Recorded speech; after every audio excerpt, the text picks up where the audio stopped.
Oscar winner Morgan Freeman made his first and only appearance on this program on the day of John Lewis's funeral, July 30th, 2020. On that day, the New York Times published an essay by John Lewis that he wrote knowing that his life was coming to an end. His wish was for the New York Times to publish the piece on the day of his funeral. When I read it, my first thought was that I should read the piece in its entirety on this program that night, and my immediate, better thought, my dream, was that Morgan Freeman should read it. I urgently called Hollywood legend Stan Rosenfield, who I know is close to Morgan Freeman, and within minutes, Stan called me back to say Morgan Freeman would rearrange his schedule that day to do a voice recording for us and send it in. And then our brilliant producer, Stephanie Kovac, and editor Andrew Trattler went to work creating the imagery for the piece in which Morgan Freeman delivered John Lewis's last words to the world.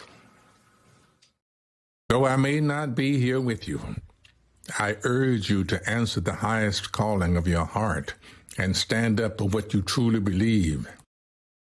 In my life, I have done all I can to demonstrate that the way of peace, the way of love and nonviolence, is the more excellent way. Now it is your turn to let freedom ring.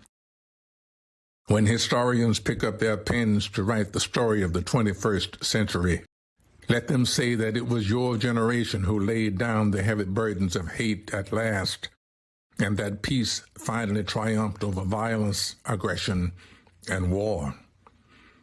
So I say to you, walk with the wind, brothers and sisters, and let the spirit of peace and the power of everlasting love be your guide. Morgan Freeman now brings us a true story of resistance and triumph, a story that has never been told on the screen before, the story of Mary Jane Richards, a black woman working in the home of the President of the Confederacy during the Civil War and leading a spy network of Southern women who were sending in valuable intelligence north to the commanding general for the United States, Ulysses S. Grant, who after the war credited the women for their intelligence gathering. The story is told in 8 episodes, now available on Amazon Prime, titled The Gray House, directed by multiple Oscar nominee Roland Joffe.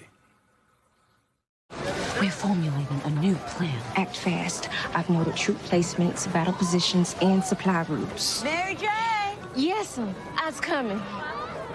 Check the dress lining.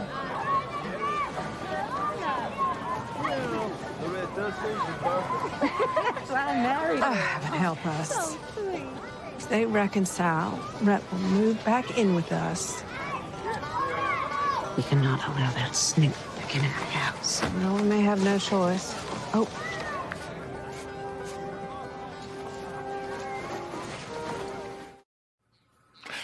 Joining us now is Academy Award-winning actor Morgan Freeman, executive producer of The Gray House, now available on Amazon Prime. This is such an honor. Thank you very much for being here tonight. It's my honor, my honor. I want to go back to that day where I made the panic call. Can we possibly get Morgan Freeman to record John Lewis's words? And your answer, Stan had to call you, and he had to call me back, but your answer came back to me in 5 minutes, saying you would do it.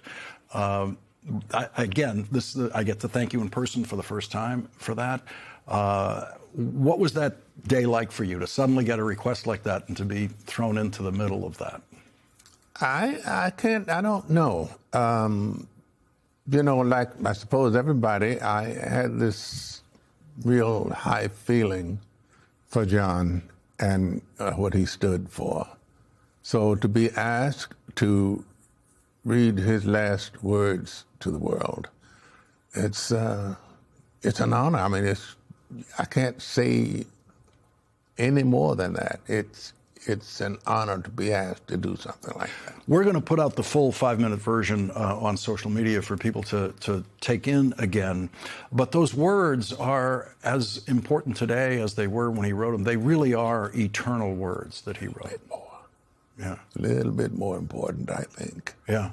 The world today is not the world he left. Mm-hmm.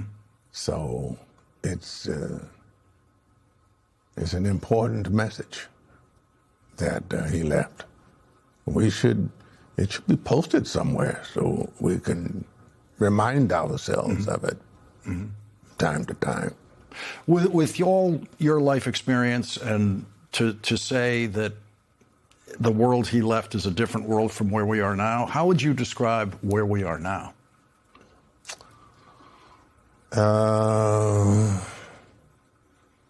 Can I use any profanity?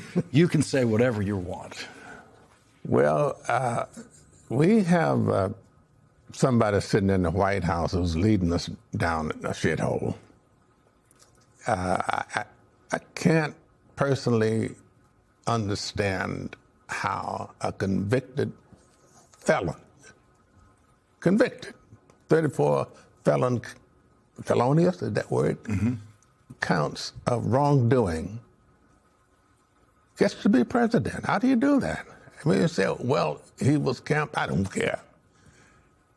That ruling went down before he stepped into the Oval Office. So it just doesn't make sense to me. You teamed up with Kevin Costner producing this, and Yes, you we did. got an incredible cast. Ben Vereen, you have Mary Louise Parker here, you have Emma Davis in the lead role there, Paul Anderson. Yep. It's just an incredible group that you pulled together here. Yeah, Roland Jaffe was our director. And it's, have you seen any part of it yet? Yes, yes. It's spellbinding, I think. Yes. To realize that 4 Southern women of all stripes, a couple of them are high society, one is low society, one is black, they, amongst themselves, just them, organized this little cell that was sending messages, urgent messages, to Ulysses S. Grant. A spy network that was very dangerously set up, but bravery.